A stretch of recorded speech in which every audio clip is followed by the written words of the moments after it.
asalaamualeykum wa rahmatullahi taala wa barakatuhu. Gannaaw bu nu sante yàlla julli ci yonent bi sallallahu alayhi wa sallam ñi ngi leen di nuyu nuyoob islaam te mooy asalaamualeykum. Gannaaw yàlla li ñu tax daje fii mooy waxtaan wi it muy wàllu ndox comme ni ko kii jëkk a waxee léegi. ndox mi nag wax dëgg yàlla nam daan doxe ci jamono yaat ma tegaw na ci kaw yoon nuy fay te kenn jooyul nu dem ba am ca kees ga xaalis lu ñu bëgg a def ko ci te mosu na am benn problème coupure am genn jaaxle ba yàlla dogalee mu jógee fa it nag ña fa nekkoon continuer ca ñu cey dund goo xam ne gii dund gu normal la nu jekki ba yàgg nag am ñu ko jël te yëgunu ko xamuñu nu ñu ko jëlee ndax bi ko yaat ma yoree daa woote réunion fële ka jóge woon Thiès bëggan ñu jël ndox mi am fu ñu ko dugal nun noo lànkan fekk na réunion ba keroog nun ñi fi nekk nañ koy bàyyee ak ñoom bi mu fi jógee nag li ko dugal ci Aquatech nun ma ne xaw ma ko waaw buñ defan na yaat ma defan woote ni lii kat la ñuy wax lu ngeen ci xam kon na xam loolu cay wax waaye man de ku mel ni man ak ñi ëpp ci dëkk bi dañoo jekki-jekki rek dégg ni ñiy wax Aquatech ñoo ko jël ba ñu ko jëleet nag am nañ ca coono boo xam ne bii yàlla rek ko xam ak nu ñu ko doon dund ndax facture yi seer na trop coupure yi bari na trop te it ku demande doo am te day métti loolu nag jaaxal nu te amul fu nu jëm amul foo jëm nag la nga yaakaar ne soo ko defee man caa génn ca ngay dem suñuy doom nag ak suñuy jarbaat nag ñoo fippu waxtaane ko nun ñii ban d'accord ci ak ñoom ñu am ci ndigal lu wér di cee xeex ba jot ca bañ ca jotee dellawaat nañ ko fa ko yaat ma tegan noo ngi fay normal noo ngi am ndox amuñu benn jafe-jafe te lii may wax nii nun ñii koy dund xam nañ ko yàlla xam na ko kon nag suñu sañan ñii ko yor ñoo koy yor ba seet ñu leen doy ñu jox leen ko waaye bëggatuñu daal ku ñuy wax Aquatech moom bëggatuñu ci moom len li nu mos ci moom daal doy na sëkk ëpp na sax waaw. ñi ngi leen di nuyu di leen ziar di leen bàllu àq ci weer yu nu nekk di ñaan yàlla comme ni koy imaam ñaane lépp lu nu fi wax lépp lu nu ci bëgg ci daje bi yàlla nañu ko yàlla defal cën mu gënee ci nun man maay Modou Kane chef de quartier Mboro 3 sama présence fii nag bi ci boori 11h la ñu ma téléphoné wax ma ni ma dañoo am daje bu ñuy def ak journaliste fee ci Njóob te comme yow yaay chef de quartier dañu lay ñaan nga ñëw ma ni ko loolu koy du ñaan force la ndax booy ref quartier la quartier bi lu ñuy yëngu da nga caa war a taxaw à plus forte raison que loo xam ne dégg nga maam mooy gën a am solo ci doomu aadama muy ndox ñu koy waxtaane ndox dafa nekk loo nga xam ni dafa vital maanaam dafa nekk loo nga xam mënul ñàkk sunu dund ndax bu nu bëggee sunu wér gi yaram dañuy jël ndox bu nu bëggee jaamu yàlla dañuy jël ndox kon nag kooku nekk na loo xam ne bu yëngoo ñu koy wax ci sa quartier sa présence c'est obligatoire léegi nag lii ba mu ñëwee ñu day am ci ndaje ñu waxtaan ci ndaje ma bañ ko defee ca mairie la ma ci waxoon wax naa ko mbir mi nañu ko woyofal ci nit ñi ndax branchement bu jógee ci ay 9000 et quelque dem ba 109000 et quelque day métti ci baadoola lii nga xam ne tamit man maa ngi koy ñaan mooy bu ngeen jógee fii dama leen koy ñaan waa Aquatech dégage man ñaan leen ñu ànd dem ca maire mu bëgg ku mu bañ ko dina toog ak nun nu waxtaan wut benn solution boo xam ne dina baax ci ñaari parti yëpp donc tey li ñu bëggoon a wax rek moom mooy depuis bi ñu récupérer suñuy forage ci mois de novembre waa groupe Aquatech Dégage récupérer ko donc ñu toog plus de 11 jours yoo xam ni amuñu ndox ñu récupérer suñuy forage dañoo dem négocier ak waa Senelec fekk benn bor bu toll ci 57 millions boo xam ne Aquatech bàyyi na ko fi te fekk sax moom amul contrat ak Senelec ñi nga xam ne ñoo fi nekkoon muy waa Asifor ci boppam ñoom la continuer woon seen contrat bi ñu signé woon ak waa Senelec moom mooy le contrat sur les forages de Mboro dette bi nag mi ngi toll ci 57 millions bi ñu ko récupérer ba léegi ñoo ngi fay bor boobu noonu fay nañ ci lu toll ci 24 millions te liñ ci mën a yokk aussi moom mooy am gisuñu kenn koo xam ni mi ngi ñu ciy jàppale ku ci demee ni ci maire bi nga xam ne moo nekk ci biir localité bi ku ci demee ci aussi sous-préfet mi nga xam ne moo nekk ci arrondissement de Méouane lépp lu muy def sax moom mooy gàllankoor li nga xam ne moom mooy liggéey bii nii ñu yore depuis 4 mois nag ñoo ngi ko yore yorin bu mucc ayib ndax population bi fépp foo ci dugg ci biir Mboro kat ñi ngi am satisfaction te li ñuy wax kat moom mooy kat ni ngeen yore ndox mi wute naag lool na ko ña fi nekkoon yore muy yorin bu baax bu mucc ayib ba ñoom liñ ñuy ñaanal fi mu toll nii moom mooy kat bu fekkee ñun ñoo war a yore ndox mi kat ñu continuer di yore ndox mi wala keneen ku koy mën di yore it na ko yore comme ñun niñ ko yoree li ñuy ñaan nag président de la république moom mooy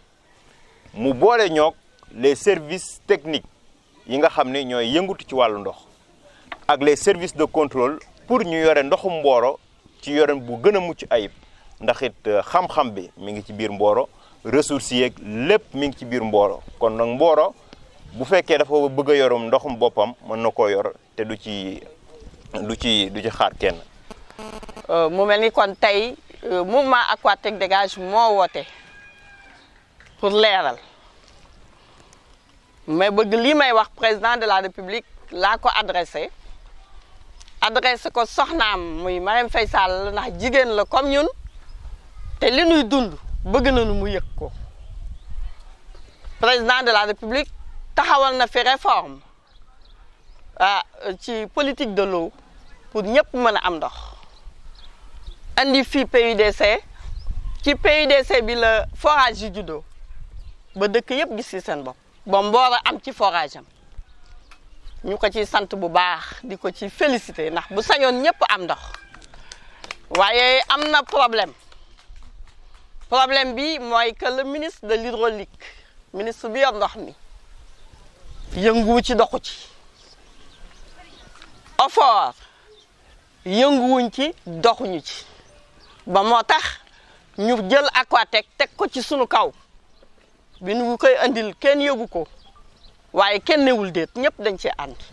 mu ñëw nag jël paaka nag teg ci sunu baat loolu mooy sunu problème maral ñu fukki fan ak ñaar ñu sonn lool fu ne ñu aw fa sunu doom yi nag taxawal Aquatech Dégage ñun ñuy seen yaay di seen papa di seen nijaay ñu jóg nag ànd ak ñoom ci xeex bi loolu mooy Aquatech Dégage gi taxaw tey mu metti lool nag fii ci Mboro xale yi nag di jàmbaar ndax guddi yi ñu toll Asmalik wax na ko le coordonnateur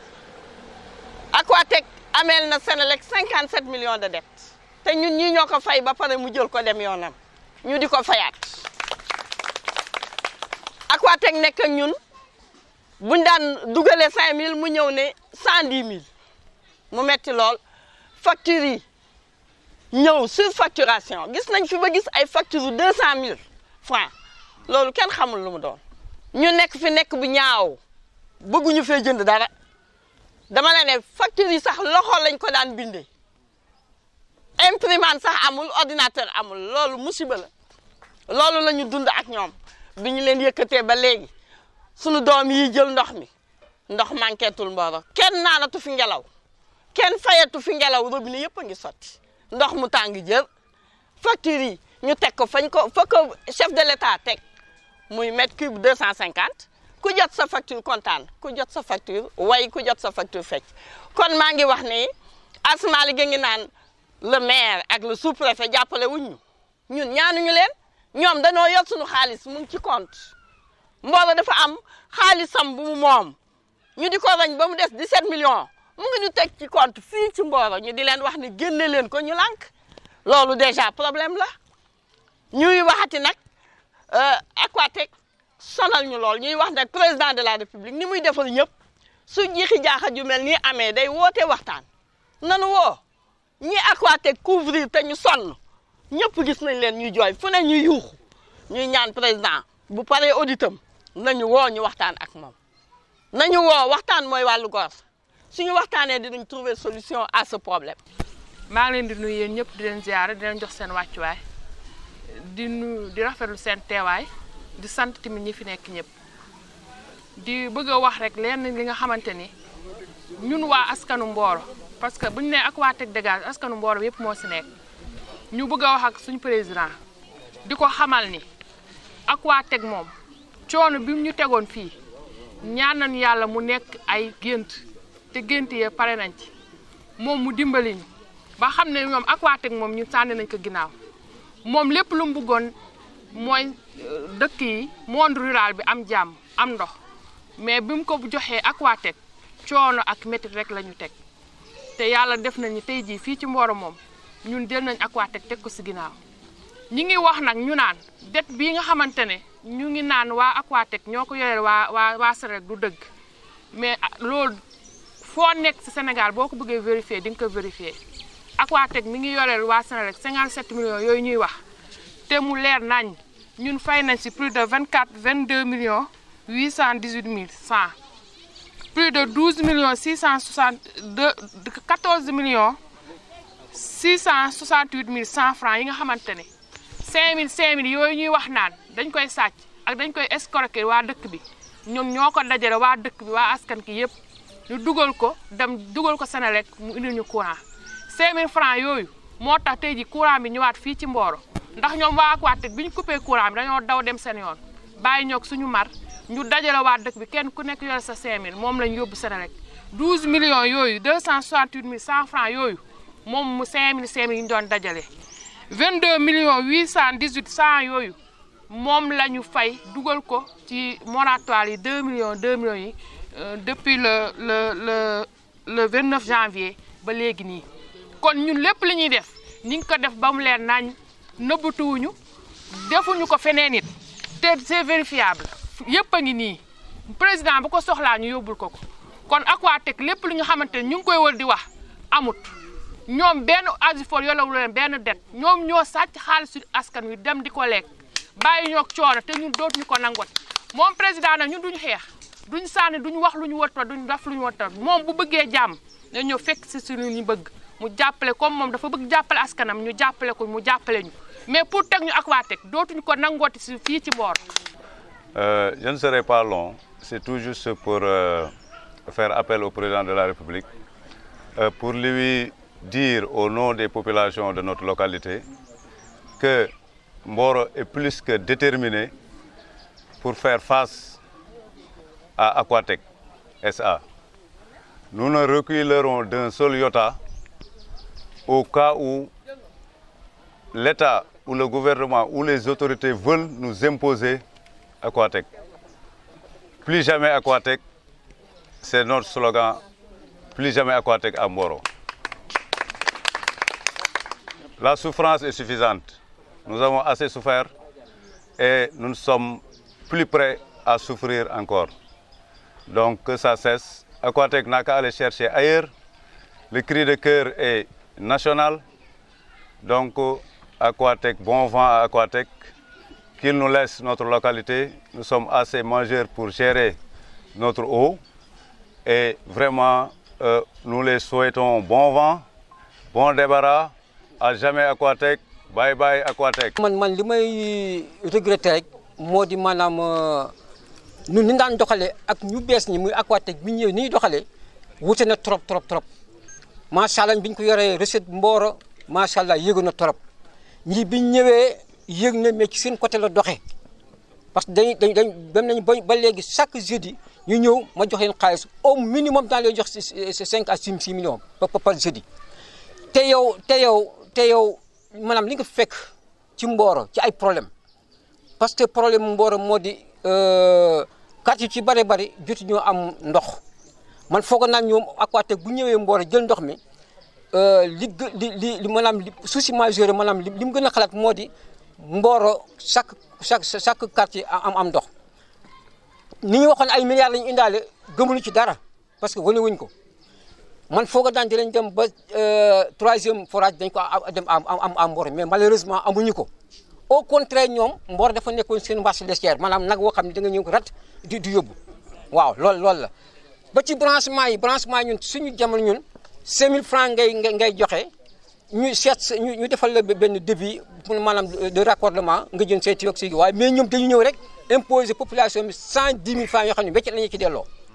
waaw kooku nag du dëgg du yoon moo tax nag xale yi macha allah bañ demee ba Aquatech dem ba yoreel Sénélec une dette de boru 57 millions kooku ñu dem ba xam ne jaadotul Sénélec tamit ñàkkul fayda ndax nag doo liggéey ay millions ci Mboro di yóbbu rek di rawale Thiès te dëkk bi maanaam di souffrir di am problème ndox problème coupure kon léegi bañ demee ba am une dette de 57 millions ca lañ coupé forage yi Mboro sonn lool fukki fan ak ñaar yoo xam ne yii amuñu ndox mu métti trop nag waaw ci la xale yi nag macha allah fippu góorgóorlu ñafe ba jaar forage yi ñaari forage yi macha allah ñu ngi koy doxal macha allah waaye nag ci biir dafa am ay yàqkat ndaxte am na ñoo xam ne ñu ngi naan bu kenn fay te feeñ na ci recettes yi man fa laa nekkoon kon xam naa recette mensuelle ñaata loon doon weer bi ñaata millions daan am mais man bi may def léeg-léeg bu ma fa demee laajte ak réunion yi ñu am de temps en temps man bu ma laajtee maanaam les recettes mensuelles wàcc na trop te lu ko faral moo di rek maanaam ñii wax naa bu kenn fay. waaw li ñuy tënkee kàddu yi balaa ñu fiy jugee moom mooy di wax ni kat sunu yéene moo doon jox waa Mboro gépp ndox ku ne seetlu na ni depuis ba ñu yoree forage ba léegi mi ngi am ay amélioration ndax kat air bi ñu daan gis ci tuyau yi kenn gisatu ko facture yu cher yi kenn gisatu ko ndax lan pompe ya fa nekkoon moo baaxul woon bu fekkee forage bi nga xam ne moo nekk ci forage Ngay bi forage boobu noonu au lieu que mu génneel ñu 45 mètres cubes mi ngi ñuy génneel 16 mètres cubes 19 mètres cubes autant plus bu fekkee forage F2 bi nekk cité Sëñ Mansour au lieu de 101 mètres cubes mi ngi ñuy génneel 54 mètres cubes loolu yëpp mu nekkoon benn